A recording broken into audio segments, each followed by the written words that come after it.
consigamos vencer obstáculos e empecilhos e que nos aperfeiçoemos cada vez mais à medida que nós nos aprofundamos na doutrina espírita. Caso alguém esteja aqui na casa pela primeira vez, sinta-se acolhido, seja muito bem-vindo. Caso seja necessário, também depois no final poderemos ter uma conversa, um diálogo para aqueles que muitas vezes nos procuram para os momentos de diálogo, de troca de experiências. Hoje, dia 15 de junho de 2026, temos um convidado muito ilustre, muito nobre, que será apresentado em breve, e vamos dar início às atividades da noite, fazendo a prece de abertura. E vamos convidar o nosso irmão, Divaldir Matos, para que faça a prece de abertura.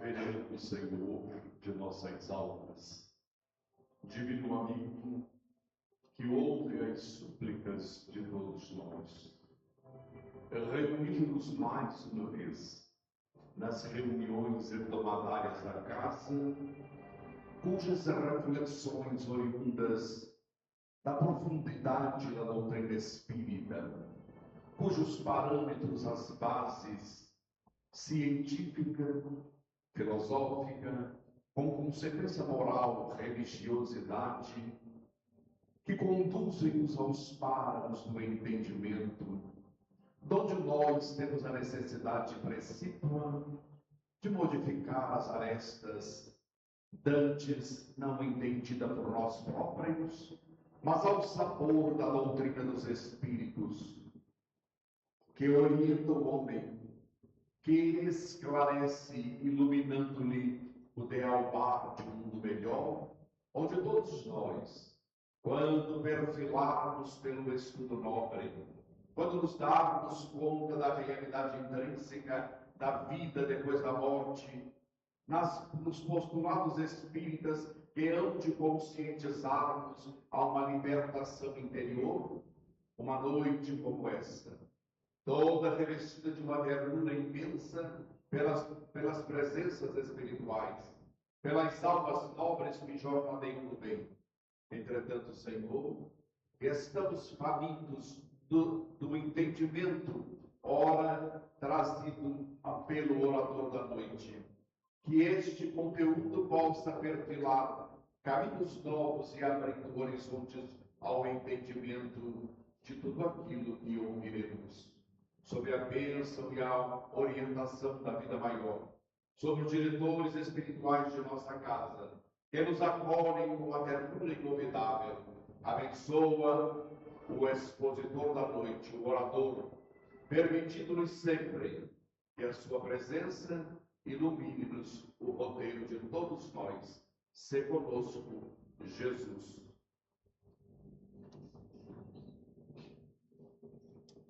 E nós temos hoje uma enorme, uma grata satisfação de termos aqui conosco o Dr. Vitório Luiz Turconi. Ele é médico pediatra, presidente da Associação Médico Espírita da Serra Gaúcha, presidente do SEAC, Centro Espírita Allan Kardec, de Bento Gonçalves, Rio Grande do Sul. É professor na pós-graduação em Saúde e Espiritualidade na Universidade de Caxias do Sul, Rio Grande do Sul. É conhecido palestrante nacional e internacionalmente. Pedimos a todos que o envolvam nas mais doces vibrações de paz, de carinho e afeto, amor fraterno, para que ele se sinta à vontade e possa tocar profundamente os nossos corações com os ensinamentos da noite.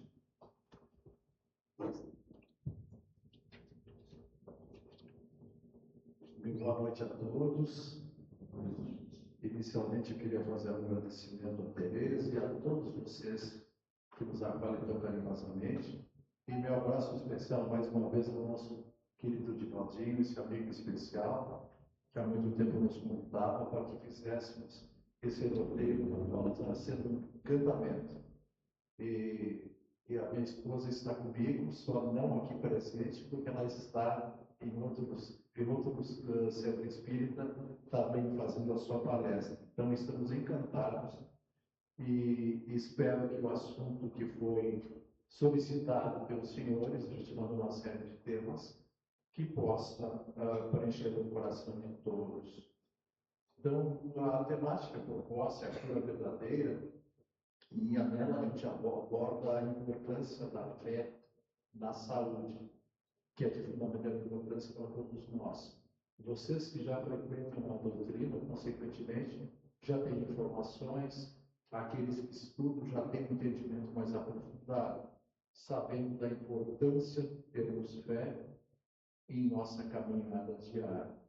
Então, a espiritualidade, nesse sentido, é um tema que tem chamado a atenção dos profissionais de saúde e se refere à saúde do ser humano agora muito mais intensamente, né? Então, as pesquisas recentes têm trazido trabalhos muito espetaculares para que a gente entenda a importância de nós empregarmos na manutenção da saúde e na obtenção dela quando estamos enfrentando determinadas enfermidades. O próprio Emmanuel nos diz que a cura verdadeira não é apenas a ausência de doenças físicas, mas a saúde integral e a renovação da alma. Então, é de fundamental importância que nós entendamos isso, porque tem muita gente enfrentando enfermidades que são mais saudáveis do que aquela que não tem nenhuma enfermidade aparente e vive, parece, de uma certa maneira, doente. Né? Isso é comum, vocês devem conhecer, inclusive, pessoas desse quilate. Né? Então, é em cima disso que nós vamos falar um pouco da manutenção de saúde, desse equilíbrio, e falar um pouco dessa, entre aspas, cura verdadeira. Porque nós sabemos que todos nós somos doentes da alma e estamos nesse planeta de provas e expiações para rememorarmos nossos erros e corrigirmos, né? E também, consequentemente, naqueles créditos que já obtemos pelos nossos avanços, praticarmos. Por isso, o lema do Espiritismo é fora da caridade, a salvação. Então, baseado nisso, nós vamos falar um pouquinho de que modo a fé pode nos auxiliar na nossa cura. Então, é possível definir a fé. Então, a gente traz algumas citações para conversar com os senhores, para a gente refletir.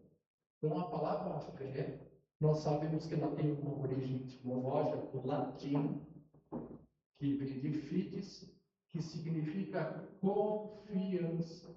Então, fé é uma confiança plena, integral, total, que nós temos que ter com o Pai. Claro, através de Jesus, dos nossos benfeitores.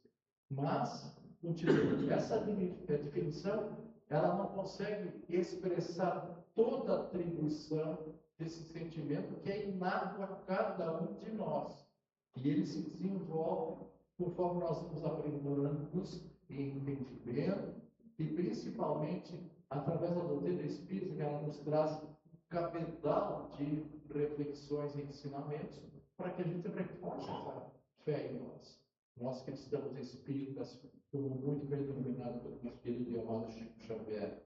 Então, muitas pessoas que fotografei em amarelo e branco, no final, muitas pessoas dizem ter fé, vivenciá-la e senti-la, mas não conseguem expressá-las em palavras. E é uma realidade.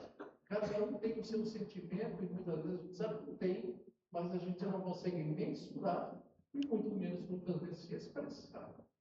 O que as pessoas realmente podem fazer através dessas transformações e em tê-la é expressá-la em suas atitudes. E nem sempre essas atitudes nossas são equilibradas, que demonstram integralmente a nossa fé. Porque nós, infelizmente, por sermos ainda espírito de terceira ordem, por isso que estamos num planeta de provas e expiações, nós oscilamos muito com nossos sentimentos. Né? É assim, infelizmente, que erros e acertos também nós vamos evoluir. Mas é assim que a coisa funciona. Emmanuel, nesse livro preciosíssimo, que vocês conhecem, pensamento e vida, ele diz nessa página 32, essa edição de 1982, ele nos diz: a fé não encontra definição no vocabulário vulgar, palpita em todos os seres, vibra em todas as coisas, todas as operações da existência se desenvolvem sob a energia da fé. Tudo e todos. E ele conclui nesse dizer: a existência do ser, os seus pensamentos e os seus sentimentos, que primeiro nós sentimos, depois nós pensamos. Então, os seus pensamentos que se expressam, a natureza e a qual tudo movem-se e agem pela fé. E o nosso Allan Kardec, no Evangelho segundo o Espiritismo, ele nos traz essas definições que é sempre de fundamental importância relembrar, sempre fazendo um parêntese que quem é espírita, mais do que ninguém, mais do que nunca, tem que acolher os ensinamentos do mestre Kardec, que é a base de todo o conhecimento espírita. E a base do Kardec, é lógico, tem as provas, perdão, as outras obras, como as obras maravilhosas do Chico Xavier. Então, Kardec nos diz no Evangelho: a confiança nas suas próprias forças torna o homem capaz de executar coisas materiais que não conseguem fazer em dúvida de si. E muitos de vocês talvez pequenas coisas que nem prepararam, pela tenacidade, pela fé que colocam, venceram quantos obstáculos já, superaram quantas mazelas. Não é assim? E continua ele nos dizendo: quem a possui caminha com absoluta segurança. Ela pode dar lugar a que se executem grandes coisas. Então, poderia definir o que é ter fé, e Emmanuel também nos traz, no Consolador, o seguinte dizer: ter fé é guardar no coração a luminosa certeza de Deus, certeza que ultrapassa o âmbito da crença religiosa, independente de segmentos religiosos, fazendo o coração repousar numa energia constante de realização divina da personalidade. E ele continua: conseguir a fé é alcançar a possibilidade de não mais dizer eu creio, mas afirmar eu sei. Quando nós temos essa fé robusta, que nós vamos falar na sequência também, isso de fé, nós temos a certeza, não é mais eu sei, perdão, eu creio, mas é eu sei, com todos os valores, pela luz que nós temos no nosso sentimento. Então, Kardec faz, de uma maneira muito didática, a exemplificação de vários tipos de fé. Ele diz que se a fé segue, é raciocinada, né? A fé entra no sentido primário, a direção desse sentimento pode ser cego ou raciocinado. Ele nos diz: a cega é aquela que não examina nada, aceita sem controle o falso como verdadeiro. E a raciocinada é que se apoia sobre os fatos e a lógica. Esse é o fundamental. Existe também a fé religiosa, e em seus alicerces aspecto religioso é a crença nos dogmas particulares. E nós sabemos dos outros segmentos doutrinários que não é o caso da doutrina espírita, ela não tem dogmas, ela não tem rituais, e vocês já sabem muito bem isso. Então, ela se diferencia desses outros segmentos religiosos que têm as suas orientações, os seus dogmas que tem que seguir. Não pode questionar, tudo é um mistério, porque Deus quis, assim vai sucessivamente. E não estamos aqui para condenar, nós estamos apenas analisando. Eu sempre disse, minha família toda, com poucas exceções, toda ela era católica. Eu digo, graças a Deus, eu fui criado como cristão no meio católico. A partir do catolicismo, com a profundidade dos estudos, que me levou a procurar até respostas que não encontrava, a gente se torna cristão espírita. O Espiritismo nos traz as respostas que necessitamos e nos esclarece de uma maneira muito particular e profunda, né? Então, continuando, a fé vacilante, que acontece com muitos de nós, né, não procura os meios de vencer porque não acredita que possa vencer. E nós todos, muitas vezes nessa elaboração, no seu reconstrucimento da nossa fé, quantas vezes vacilamos? Todos nós vacilamos ainda em muito, mas ele nos explica isso, Kardec, em hesitação, em incerteza, por nossa própria fraqueza. E a fé cega, como eu falei, aquele que não aceita nada sem verificar, muitas vezes leva ao fanatismo. Então, assim, a briga que existe entre as religiões, e todos nós sabemos que, inclusive, por esse fanatismo, as piores guerras no nosso planeta, desde que existe o planeta, são as guerras religiosas. São as mais terríveis, né? Vamos dar seguimento que ainda vamos ter. Isso é uma dificuldade. Graças a Deus, o Espiritismo, ele tem só uma função de esclarecer e consolar. E não está aqui para condenar ninguém, inclusive a nós mesmos. Cada um é responsável pelo seu destino, que vai construindo, responsável pelo livre-arbítrio. A gente tem essa oportunidade bendita pela misericórdia divina de avançarmos com os nossos erros e os nossos acertos, sempre tendo consequências. Conforme fizer, o que eu semear, com certeza colherei. E a fé robusta, continuando dando continuidade aqui para os senhores, ela é calma, ela estimula a paciência, ela apoia-se na inteligência e na compreensão das coisas, tem a certeza de chegar ao objetivo visado, ela conjuga-se com humildade, e ela tem como característica maior confiança em Deus. Né? É assim, nós sabemos, nós estamos aqui de passagem. Deus nos oportuniza reencarnarmos para que avancemos, e através do contato com os nossos desiguais, e bom, graças a Deus nós temos muitos afins que vêm para nos apoiar também, mas é através desse burilamento que nós vamos avançando, deixando que floresçam nossas virtudes, e desse modo a gente combate os nossos defeitos. É o grande problema nosso, que é a chaga da humanidade, que é mesmo Kardec diz, todos sabem que é o orgulho e o egoísmo. Todos sabemos, mas é tão difícil de burilar e a gente sobrepujar a isso, né? Então ele oferece perseverança e energia contra os obstáculos.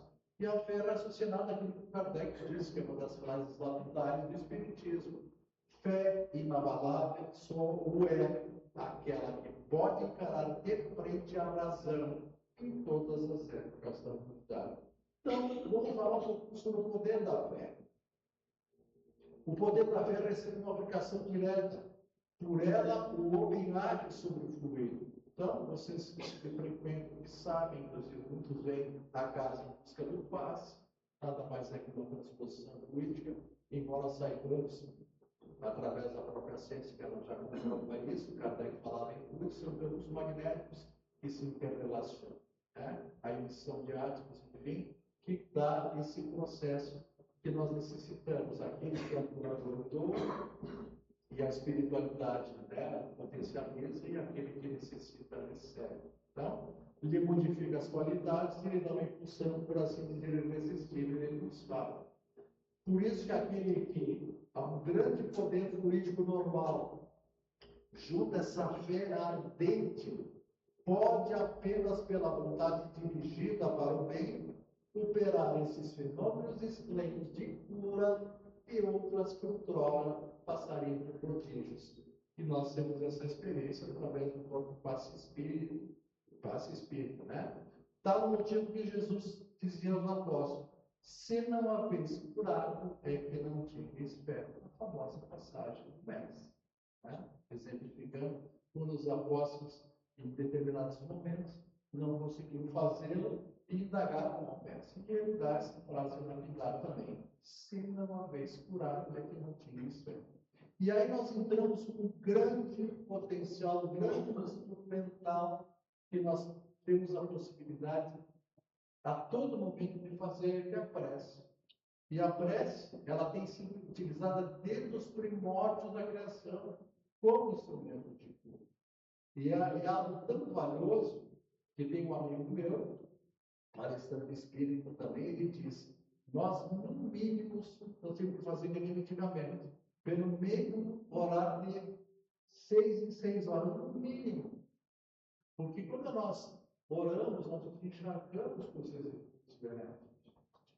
E nós sabemos também que tem tempo de duração. E depois não é o problema da duração, o problema é que a gente entra no automático dia a dia e nós absorvemos, né, muitas vezes, aquele colega que só perturba, né? Nós temos esse momento de tóxico que tem um irmão que só causa dissabores, e assim sucessivamente, todos os momentos, o trânsito da horror, assim, por várias situações, exemplificando, né, que todos nós enfrentamos. Então, muitas vezes cai a nossa capacidade de ficarmos conectados com os nossos benfeitores. Então, para a coisa da luz, seja onde for, em casa, trabalho, na atividade da casa espírita, pare e ore. Né? Então, algo tão óbvio está à nossa disposição a todos os instantes, e a gente não faz. Né? É esse o problema. Então, a prece é um poderoso instrumento, desde que é necessário pela fé. Jesus ressaltava, por isso que ele falava, a tua fé te salva. Nós sabemos o mesmo inteiro. Claro que Jesus, através daquela sua capacidade que até hoje a gente não entende, ele movimentava todos os mundos. Mas ele dizia, evidentemente, que dependia de cada um, porque mesmo com Jesus, nem todos que estiveram por perto foram salvos, ou pelo menos recuperaram a sua saúde, né? Instantaneamente, praticamente, todos que ali chegaram. Tudo dependia de fé. Né? Nós temos exemplos notáveis das curas dos leprosos, a gente sempre cita o caso da Heloísa, que é um notável exemplo, assim, vários deles, né? A grande maioria das curas de mestre paralítico, né? Então, o que é prece? Prece é a projeção do pensamento nosso, porque através da prece vem o nosso sentimento, e ela nos liga então ao Pai, nos liga a Deus.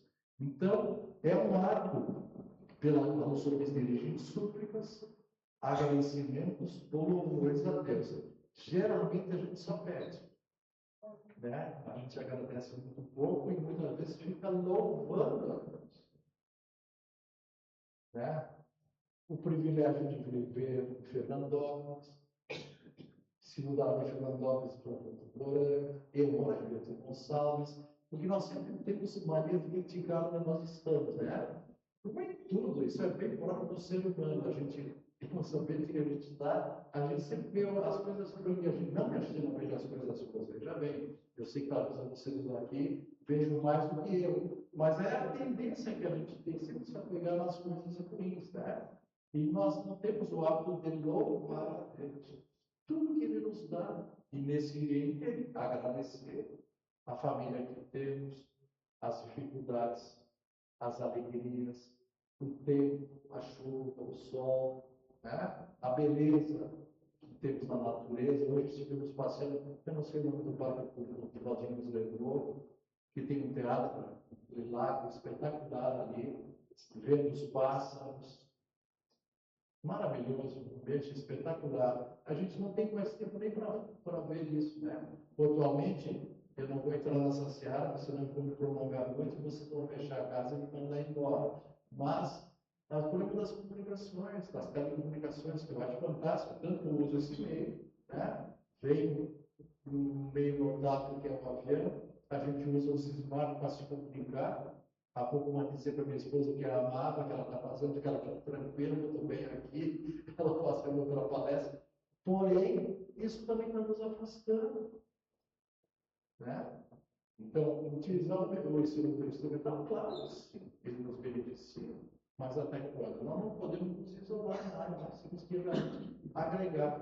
É sobre isso que a gente está falando nesse andamento. Então, a grandeza da oração, Chico nos traz também, digo Chico, a psicografia do Chico, André Luiz, nesse livro notável, um dos dá essa obra fantástica do André Luiz, que é o mecanismo da mediunidade, e ele diz, nesse capítulo 25, no reconhecimento da petição, na diligência ou no êxtase, na alegria ou na dor, na tranquilidade ou na aflição, ei-la exteriorizando a consciência que a formula em infusões indescritíveis, sobre as quais as ondulações do céu corrigem o magnetismo popular. Ela faz esse rearranjo em nós.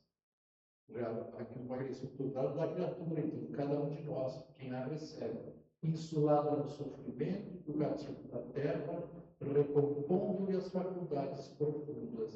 E ele continua nos dizendo: a mente centralizada na prece, na oração, veja que lindo isso, pode ser comparada a uma flor estelar, aberta ante o infinito. Isso é uma poesia. Absorvendo-lhe o orvalho nutriente da vida e luz. E conclui André dizendo: aliada à higiene do espírito, a prece, vejam, senhores, representa o comutador das correntes mentais, arrojando-as à sublimação. O que é o comutador? Ele inverte as correntes mentais. Vejam que coisa linda. A prece representa a inversão das correntes mentais.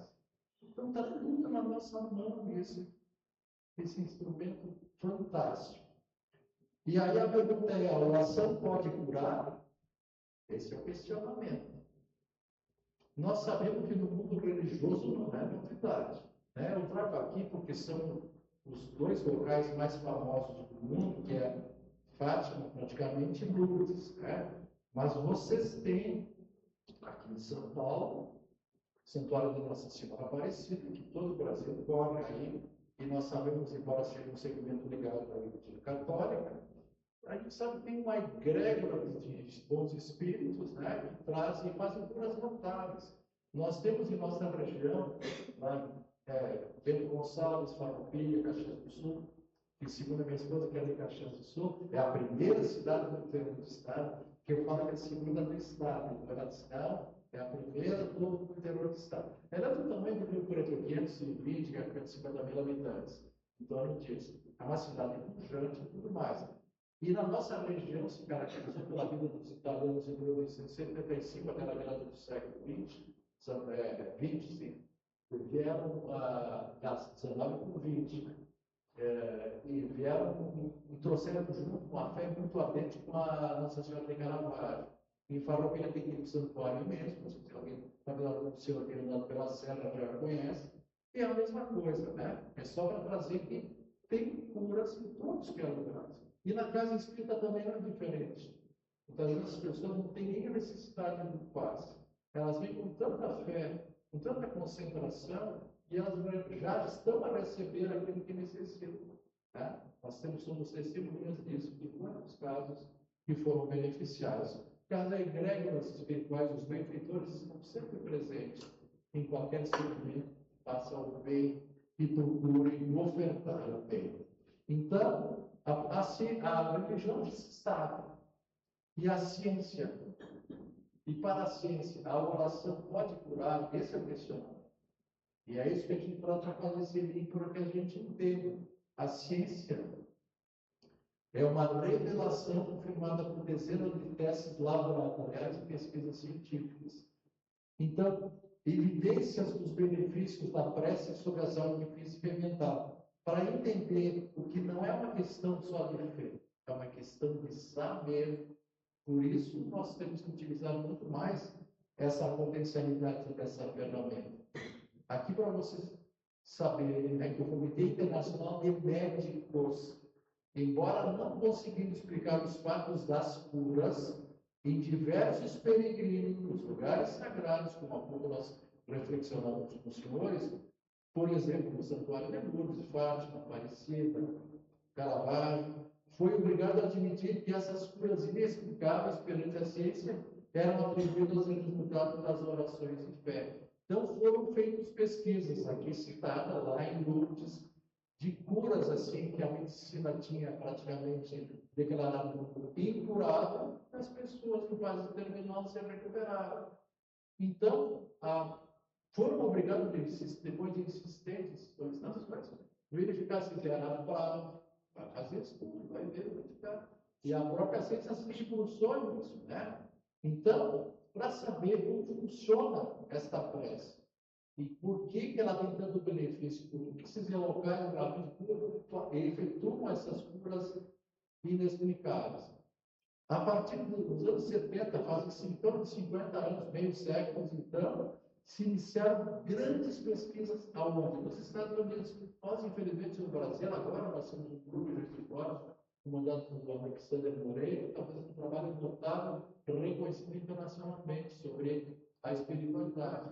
Como nós, dentro da Universidade de Caxias do Sul, estamos com a pós-graduação em espiritualidade e saúde, justamente fazendo esse link. André Luiz está na universidade, né? Fazendo esse link, embora espíritas que somos, se fala em espiritualidade, e se faz todo esse link. E se leva ao André Luiz, mostrando que ele aceita nos prova, eu vou citar algumas coisas para os senhores, rapidamente, já nos fala há muito tempo. Porque, na realidade, tudo que eles estão provando é que Jesus nos trouxe a mais coisa. Tudo é um ensinamento do Mestre. A obra de Kardec veio para referendar como funcionador coletivo, para recuperar o que foi deturpado e mostrar de uma maneira didática o que o Mestre nos falou. Quem estuda sabe, é isso. O Espiritismo não passa de ser um cristianismo verdadeiro, plenamente nos trazendo. Então, na sequência, a ciência não ficou alheia, então procurou isso aí. Então, as pesquisas obstigaram para ver se tinha alguma fraude, né? O grande pioneiro, o grande papa que começou é o Dr. Ronald Kenny, esse médico notável, radicado nos Estados Unidos, na Universidade de Duke. Ele começou, ele é católico, ele começou a desenvolver uma série de trabalhos, vendo que as pessoas que oravam pelos doentes, e foi vendo que dos benefícios, tudo comprovado, os trabalhos assim, duplo cego, as pessoas que recebiam prece, outras não, as pessoas que recebiam, por exemplo, estavam hospitalizadas e se recuperavam mais fáceis. Trabalhos notáveis, só para vocês saberem, tá? Então, e a partir dele, no final do século passado, na última década do século passado, aí começaram a surgir inúmeros cursos, congressos, seminários, enfocando a relação sempre entre a espiritualidade e a saúde. E aí tem uma centena na internet, centenas e centenas de trabalhos científicos mostrando isso. Então, é extremamente interessante esse estudo da relação entre o religioso e a saúde, através de vários aspectos. Aí nós temos o desenvolvimento e acompanhamento através desses exames não invasivos, como só para citar para os senhores, né, que quando se processa, por exemplo, a prece daquele que está com fervor, são ativadas determinadas áreas cerebrais.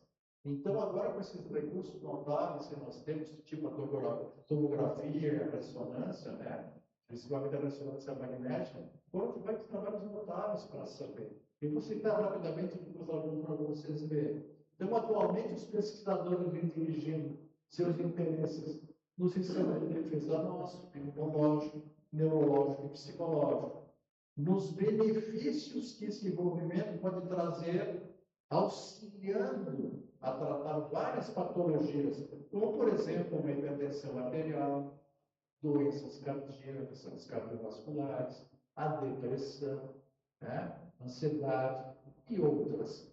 Então, pesquisas já estão demonstrando os efeitos negativos do estresse e quem não está vivendo estressado, né?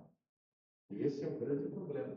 Cheio de pessoas usando muitas vezes as estatinas para diminuir o colesterol e o cortisol que nós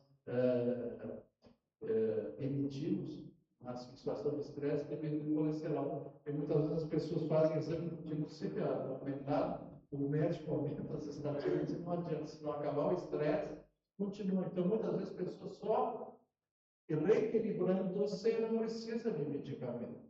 Esse é um grande problema. Então, aqui ocasiona várias enfermidades, entre elas o câncer e as doenças cardiovasculares, o estresse, e mata, né?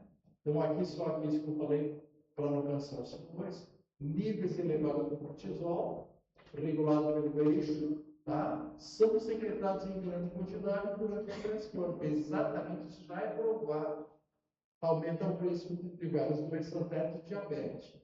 Então, evidências clínicas e de pesquisas científicas demonstram que o envolvimento religioso é uma das grandes forças que atua no mecanismo de defesa contra o estresse crônico, auxiliando na prevenção, combate de inúmeras moléstias. E aqui eu trago só para vocês verem os estudos que são feitos nos países, referendados sempre praticamente nos Estados Unidos e Inglaterra. Um estudo analisou 330 pacientes nos serviços médicos de neurologia e cardiologia na Carolina do Norte. Vejam os senhores que foi dito.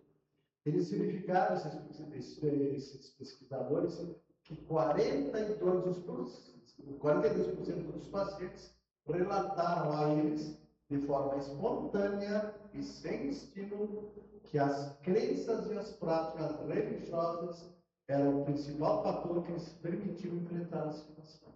Que eles deu alívio, aquilo que eu falei. De repente a pessoa está enfrentando uma dificuldade, mas mesmo com a enfermidade, ela aparentemente se acha curada, ela encontra forças para isso. E esses são os benefícios.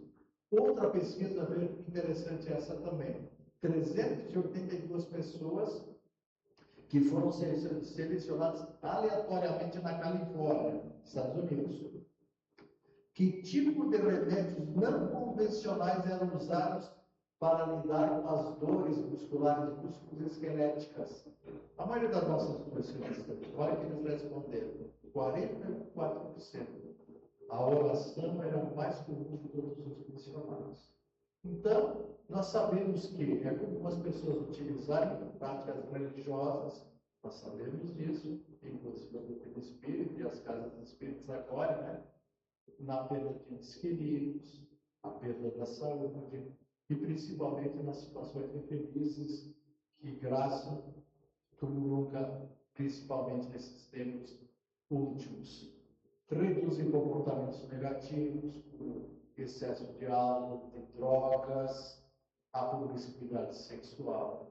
Então, isso também foi feito na década de 70, eu trago para vocês terem ciência, também esse estudo é um estudo notável sobre a biologia, porque a medicina até a segunda década atrás achava que o nosso sistema imunológico, o nosso sistema de defesa era independente.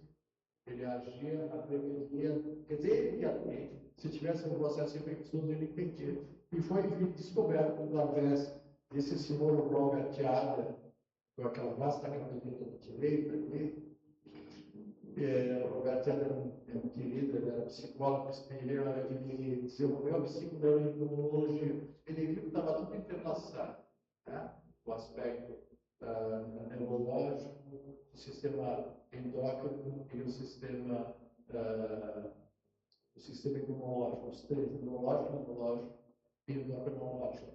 Então, ele fez através de pesquisas e descobriu em ratos as reações que eles tinham, e depois foi comprovado pela Câncer, que eu não trouxe aqui para não cansar os senhores e ficar muito extenso. Ela caracterizou os neuropeptídeos que eu vou falar na sequência. A psiconeuroimunologia, então, é uma ciência que investiga as relações entre o comportamento, os fatores psicossociais e os sistemas nervoso, como eu citei, endócrino e imunológico, com as doenças. Cada sistema afeta os outros, estimulando o indivíduo os processos à distância. Então, já chegou a essa conclusão, que a ciência descobriu que quando nós temos um pensamento, o cérebro, pensamento sempre se tenta sentimento. Sentimento e pensamento são coisas diferentes. O cérebro produz substâncias para a atuação desses sentimentos, que eles denominaram de neuropeptídeos. São os mensageiros das informações do cérebro. Então, nosso sistema imunológico é feliz quando nós estamos bem, ele está robusto, ele está ativo, né? As alegrias, né? E triste quando estamos tristes. E quando nós odiamos o dom raivosos, nós prejudicamos nossas células e nosso organismo. Trazendo de uma maneira mais simplificada para que vocês entendam. Esse é um processo físico-químico que realmente causa esses danos, né? Então, assim, foi feito um trabalho notável também com pegar estudantes da universidade lá nos Estados Unidos, pegaram 70 estudantes que assistiram o filme Madre Teresa de Calcutá. E 62 no filme de violência, que esse aqui coloquei o triunfo dos aliados da Segunda Guerra. Filme triste, causa muito impacto, né? Então, antes disso, eles mensuraram o IgA, que é uma hemoglobina da defesa que nós temos na saliva. Fizeram antes os grupos, né? E depois do filme, fizeram um exame. E constataram que, por isso que o Dr. David chamou de efeito Madre Teresa Calcutá, os resultados apresentados significativo aumento da IgA salivar nos estudantes que assistiram ao filme de Madre Teresa, porque é um filme que tu vê a abnegação, as pessoas ficam tocadas e o nosso sistema imunológico se robustece. Então ele provou. Ao contrário, os outros, a IgA foi lá embaixo.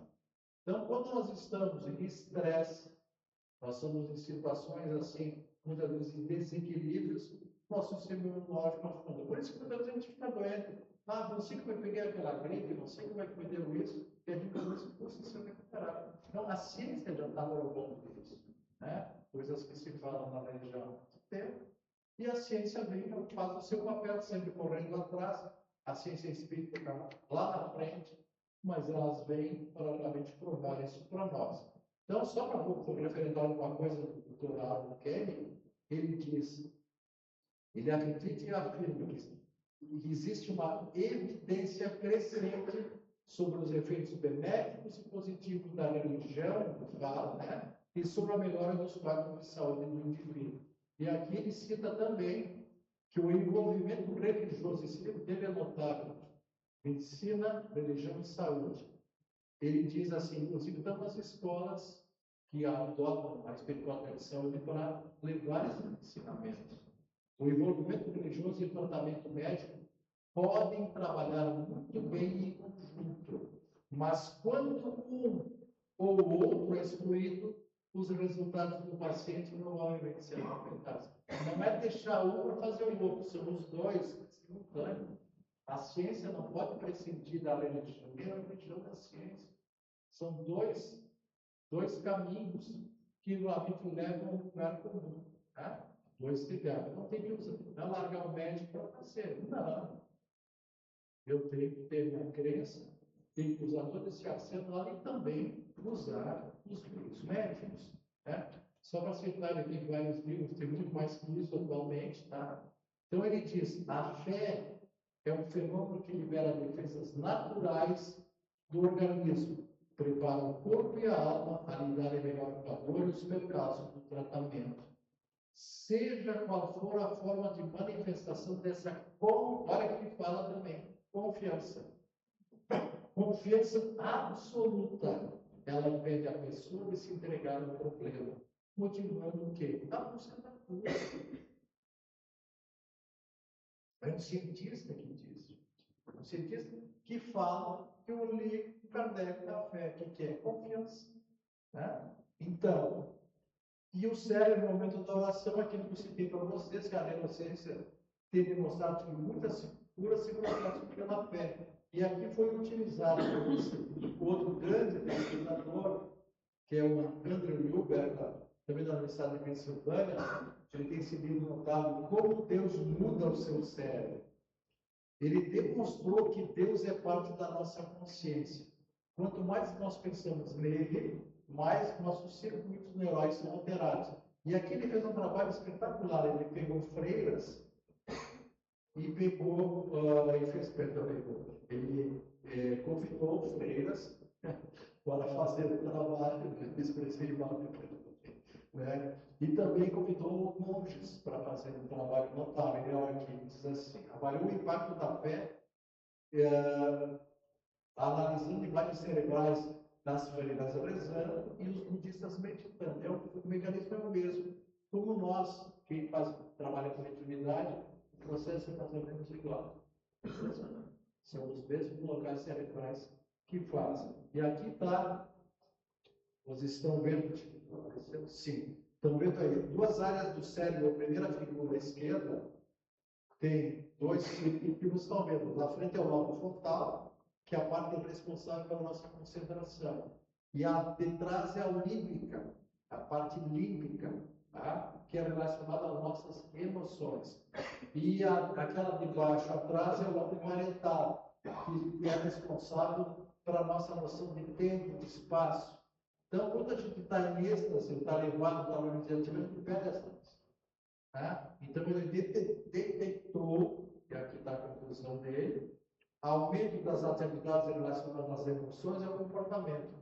E redução daquela zona de trás que dá a noção de quem somos, de onde é que estou, que a gente perde. É bem comum isso. Então, ele diz assim, a diminuição do trabalho nessa região, segundo o verbo, representa a possibilidade de atingir com a meditação pressa um estado em que se perde a noção de individualidade, espaço e tempo. Os autores notaram durante o clima da oração havia um dos monges normalmente subirem no lobo frontal, que vocês estão vendo aquele vermelhinho na frente, aí é o pré-frontal, tá? Responsável pelas emoções e pela imunidade também. Por isso que é fundamental estar ligado à imunidade. Por isso que aquele que tem fé persistente é aquele que tem realmente a imunidade, o sistema imunológico muito mais robusto. E existe também, nós falamos um pouquinho, né, nessas práticas religiosas, a epidemiologia da religião, que é esse outro grande notável cientista, que é o Jeffrey Levine, também da Universidade de Duke, lá, como eu citei, aquele outro, o doutor, ninguém gravou, era uma pegadinha, ninguém lembrou do doutor, né? A Rose Kelly, né? que é um notável. Bom, mas também você não tem obrigação de gravar os números, você tem obrigação, sim, de entender um pouquinho do que se passa nessas pesquisas científicas, para entender realmente o norte que é usado pela doutrina realmente é o correto em todos os sentidos. Por isso nós temos que utilizar. Ele diz, a epidemiologia é um estudo científico de como as características e expressões de fé e prática religiosa servem para prevenir a morbidade e a mortalidade e promover a saúde e o bem-estar. E ele nos diz, uma das críticas que os céticos, aqueles que não acreditam em nada, dizem, ela diz assim, sobre a oração e cura, é que esses estudos não podem ser verdadeiros, por isso que eu botei em vermelho, porque não existe uma teoria que explique as descobertas. E ele diz, assim, de acordo com essa crítica, os resultados são impossíveis. E aí ele diz, a crítica está errada por dois motivos distintos.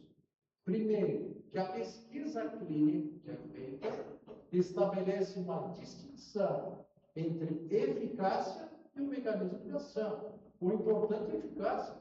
Muitas coisas não somos um remédio, não estamos preocupados com como é que ele vai agir no Brasil. Eu quero ficar bom. É isso que ele quer dizer, de uma maneira mais singular e objetiva. Ele diz, a eficácia de uma terapia, um medicamento, enfim, pode ser demonstrada muito tempo antes de se compreender o mecanismo. O que importa é que ele age. É assim que as coisas sempre funcionaram na ciência. Eu não vou entrar numa polêmica que aconteceu com a Covid, que foi lá para de medicamentos que se sabia que tinha eficiência. Mas tudo foi um planejamento, mas esse é o capítulo para a gente conversar, talvez futuramente. Mas ele continua dizendo, mas a segunda razão que invalida essas objeções dessas pessoas céticas que causam esses problemas, existem de fato teorias e perspectivas para nos auxiliar e entender como e por que a oração pode curar. Ele diz, a fé e a oração realmente ajudam as pessoas a se curar. Já está provado. Já está provado. E ele diz, infelizmente, Muitos cientistas e médicos acadêmicos ortodoxos desdenham e não acreditam nesse trabalho, ao mesmo tempo que o conhecem tão pouco. Essa postura vem principalmente da ignorância e de uma necessidade corporativista, infelizmente eu sou da área, eu sei disso, eu sinto isso, de proteger o próprio território. É pena, mas isso também parece ser uma constante na história da ciência e da medicina. Por isso que nós estamos entrando nas universidades, né? Eu citei, não por vaidade, sim por um trabalho que se faz há muito tempo, e estamos, graças a Deus, na universidade, para que o acadêmico saia com esse viés espiritualista, independente se ele é católico, ele seja budista, ele seja espírita, mas que ele tenha esse viés. Porque, independentemente do que ele crê, ele tem que auxiliar essas ferramentas para auxiliar o paciente. E o médico já antigo, a gente disse para os jovens que não fizeram, ele não está sendo bom médico. Tanto que o Conselho Federal de Medicina já aprovou, dentro do Conselho, nós temos um núcleo de ciência e espiritualidade. Então, não tem mais como negar. Né? Já começou com a nossa Sociedade Brasileira de Cardiologia, a primeira do mundo a utilizar a espiritualidade. E agora a Conselho Federal de Medicina faz. Então, por quê? Porque está sendo provado. Então, não é mais questão de fé, é questão de saber. Então, é algo que nós temos que usar. E está tudo isso em nós, porque nós, cada um daqui, é médico de si próprio. O médico auxilia, o médico é terapeuta. Quem se cura, quem age, quem faz, é cada um de nós. O médico está dentro de nós. Pode tomar, pode tomar outro, qualquer coisa que seja. Se a pessoa não quer, ela bloqueia, ela vai morrer no encravado. Então, são ferramentas que são trazidas para o nosso conhecimento para que a gente possa utilizar. Esse outro precioso, que eu acho, gosto muito do Larry Doss, também médico, como outro médico, nesses dois livros notáveis, As Palavras Curam, Rezar é o Santo Remédio, e olha o que ele nos diz também, em cima do que o Eugênio falou. Ele diz: não sabemos como a cura espiritual acontece. Nós falamos agora da cura espiritual. Muitos céticos, ele também dizem que isso é razão suficiente para jogá-la fora, jogá-la pela janela, rejeitando completamente. Mas, em vista das evidências que confirmam, corroboram a cura espiritual, essa posição é ingênua e descuidada. E olha o que ele diz, aquilo que eu falei há pouco dos senhores. A primeira pergunta que uma pessoa que está enfrentando, está padecendo de uma doença, diante de qualquer nova terapia, ela vai perguntar o quê? O que ela pergunta? Ela resolve, doutor? Vai ser bom para mim? Ela não vai perguntar como é que ela vai. Não é assim? Então, mais uma vez, é isso aí. Aqui só para citar a física quântica, vem provando tudo isso, que nós somos seres interligados, né? A física quântica também vem provando tudo que nós sabemos. Que nós somos um espírito, nós somos seres integrados, né? Nós somos um trino, na verdade, um espírito, perispírito e corpo físico. Estamos momentaneamente com esse corpo físico de vocês, com esse característico de suas personalidades. Porém, essas novas concepções da física moderna, que muitas já foram comprovadas, né, dão respaldo à doutrina espírita, que postula que a ação do pensamento obedece leis bem definidas e que devem ser estudadas com as demais leis da natureza.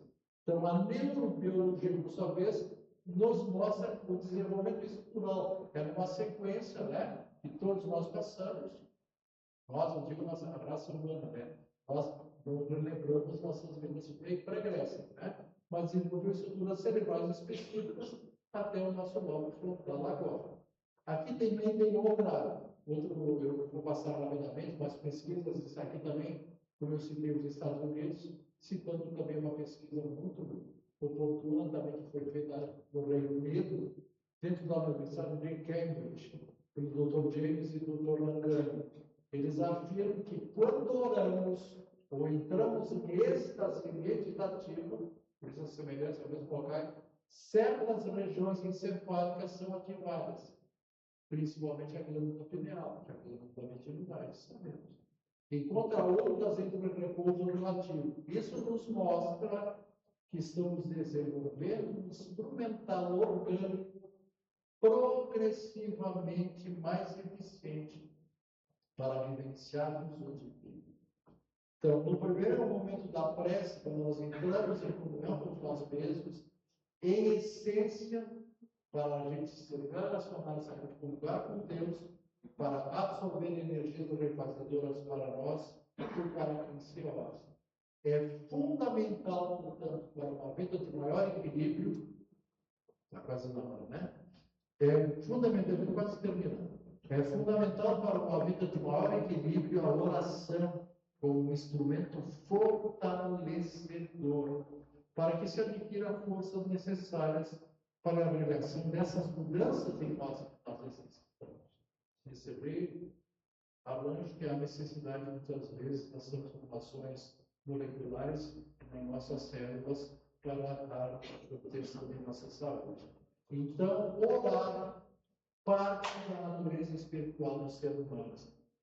E nesse contexto atual de mudanças, transformações, onde a fé é ainda questionada, onde não é apenas a teologia que as pessoas querem abandonar, a teologia, nós sabemos que é o estudo, né, que se ocupa de Deus, da natureza, enfim, né, a teologia. Mas também nesse momento em que a ética, a moral e os costumes competem a todos nós, independente da área da saúde, todos nós como profissionais, em nossa responsabilidade social, refletirmos também sobre essa questão e suas influências na saúde, na doença e na convivência humana.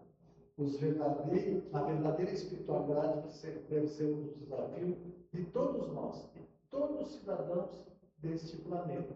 E nós lembramos esse grande filósofo brasileiro também, Humberto Eco, ele diz: fé como um grão de mostarda, não como um grão de areia. O que o mestre do mostarda? Quer dizer uma fé viva, que encerra em si, ainda que potencialmente apenas a vida espiritual, assim como um grão de mostarda encerra em si uma vida inteira. Então, finalizando, nós vamos ter que entender exatamente o que o mestre sempre nos alertou: vigiar e orar, vigiar o nosso pensamento, vigiar as nossas atitudes, vigiar, enfim, a maneira como nós nos comportamos em todos os momentos, e orar. Por que o mestre deu esse ensinamento? Entendendo que não adianta, a gente sempre briga, naquela máxima que sempre muitos tribunos falam, vigiar os outros e não vigiar a si mesmo. É para nós vigiarmos as nossas atitudes, os nossos pensamentos, e que a gente se conecte sempre através da oração com o mestre, conectado com o Pai. Então, desse modo, nós vamos entender que o mestre nos mostrou que a oração é o elixir da nossa vida. É claro que todos nós temos um trajeto não tão longo nessa encarnação, que são 100 anos pela eternidade. Não. Mas muitos de nós podemos avançar, sim, plenamente, em realização e auxílio, e tanta coisa que podemos fazer. Por isso que não foi sem causa que o Cristo nos recomendou. Porque ele sabia disso tudo. Ele era um espírito perfeito, veio antes do nosso tempo. Tudo isso que nós estamos agora, paulatinamente aprendendo, vem através dos ensinamentos do Mestre. Então, lembremos isso, para que nós não mantenhamos, entre aspas, com a cura verdadeira. Porque mesmo que nós tenhamos moléstias, nós tenhamos dificuldades, nós temos a habilidade para avançar. E se nós pudermos utilizar efetivamente essa ferramenta para nos beneficiar e beneficiar os nossos amores, puxa, isso é um grande avanço. É uma oportunidade bendita, como eu disse, mais uma vez que Deus nos dá. Que saibamos aproveitar. E aproveitando, eu agradeço mais uma vez aos senhores pela oportunidade bendita de estar dividindo um pouco essas reflexões que servem para os senhores e servem muito para mim. Muito obrigado a todos.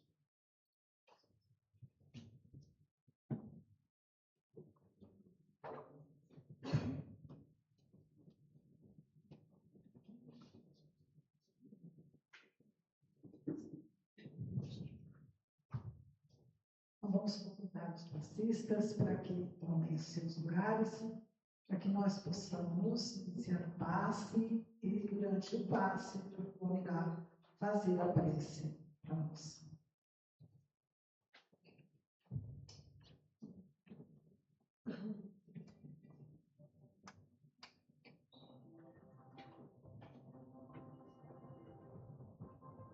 Senhor, Pai amoroso, te agradecemos infinitamente por ter nos dado Jesus, nosso amado Redentor, nosso peregrino, que lhe possa, nesse momento, através de todos os irmãos aqui presentes, os passistas e os receptores, todos, Senhor, sermos envolvidos pelo teu imenso amor. Que nossos anjos guardiães, os benfeitores desta casa, em uníssono, Senhor, possam envolver, principalmente nós, Senhor, que necessitamos do teu amparo, do fortalecimento, para que avancemos, Senhor. Nós seres frágeis, mas com a certeza, Senhor, com a fé robusta que temos,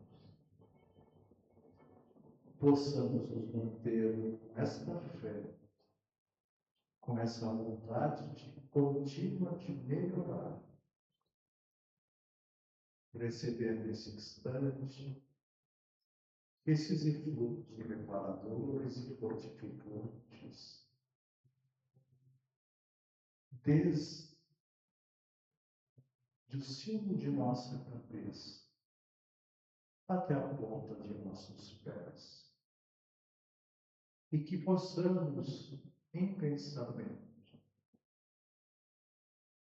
levar a todos os quais pensamos, que possam também, Senhor, receber esse alento e esse reforço, para que vençam também as suas dificuldades, as suas incertezas, procurando cada vez mais trilhar o caminho do bem, da paz, da harmonia e da fraternidade. Te agradecemos por esse instante, mas, sobretudo, pelas bênçãos que nos propiciam, e que possamos, no retornar aos nossos lares, estarmos cada vez mais cientes do bem que nos propicia, para que possamos também levar o bem onde estivermos. Mais uma vez, Senhor, obrigado, que a paz e a ternura do Mestre se derramem em todos os corações presentes neste momento. E sempre.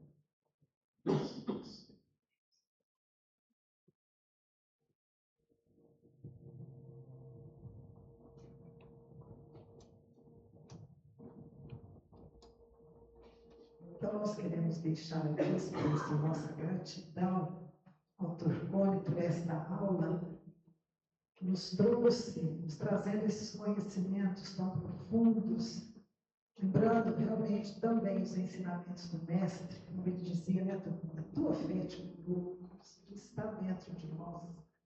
Então, nós somos presenteados, né, com esta visita do Turcone em nossa casa, nos trazendo esta aula, porque este mês é o mês de aniversário da nossa casa. Então, ele é aqui presente conosco, de Valdinho, e nós aqui ficamos muito felizes de recebê-lo aqui, de conhecê-lo. Obrigada. Ele que mora num estado distante de nós, do sul, um estado maravilhoso. Eu sempre digo que se eu fosse mudar de Fernandópolis, seria para o Rio Grande do Sul. Então, que Jesus o abençoe infinitamente. E muito obrigada, gratidão imensa. Leve o nosso abraço na nossa casa para os companheiros lá.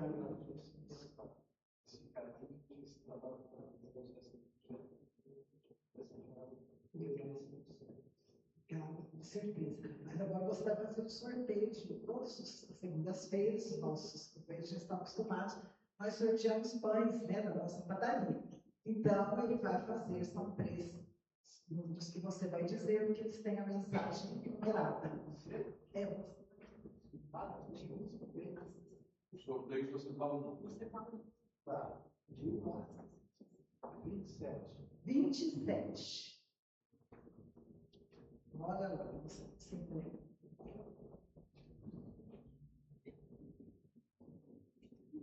Nossa companheira de casa, do tio.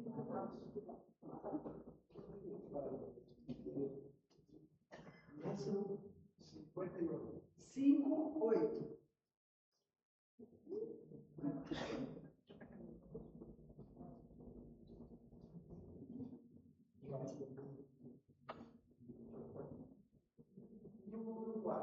Número 4.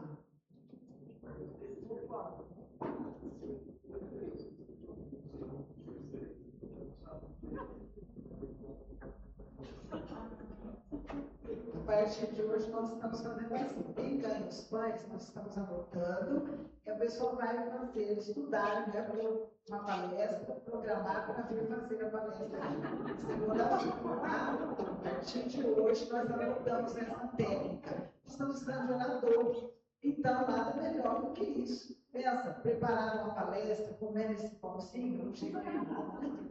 Já tem toda a inspiração. Então, agora nós vamos lá para o nosso jardim, lá temos um chá maravilhoso, a nossa água frutificada, os pães, tem os medicamentos fitoterápicos, o Luiz está lá, quem precisar é só chegar lá na sala. Obrigado.